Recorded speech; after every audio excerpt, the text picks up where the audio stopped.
So, ang first torture, ang unang torture ay ang the loss of God. So, ito nga daw ang pinaka-great torture sa purgatory at sa hell. Ang hindi pagkakita sa God. Di ba parang magulang mo, di ba? Na miss mo, na gusto mo na silang makita. Second, perpetual remorse of conscience. So, andyan na yung konsensya mo. So, sa hell, nasa hell ka, tapos lagi kang nakokonsensya. Ayun. Ang third, one's condition will never change. Ito ay hindi na mababago. Di ba yung pag nabangungot ka, tapos diyan sama ng panaginip mo, pagkagising mo, tapos na.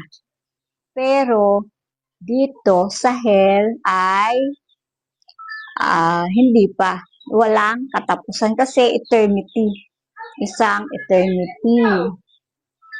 The fourth, the fire that will penetrate the soul without destroying it, a terrible suffering, since it is purely spiritual fire lit by God's anger. Ayun. Kasi sa purgatory daw ay fire, ang fire sa purgatory ay God's love. So, dito naman sa hell ay ang God's anger. So, terrible daw ng eternal fire.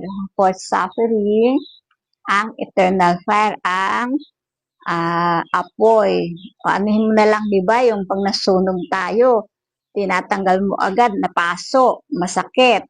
So, sa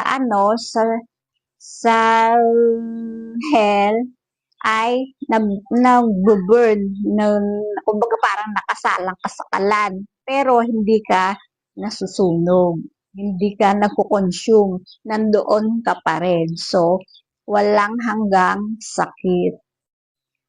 The fifth, torture is continual darkness and a terrible suffocating smell. And despite that darkness, the devil and the souls of the damned see each other and all the evil, both of others and all their own. Ayun. So, ang napakadilim sa lugar na yon. Tapos, terrible darkness, pero nagkakakitaan kayo ng ikaw at ang devil.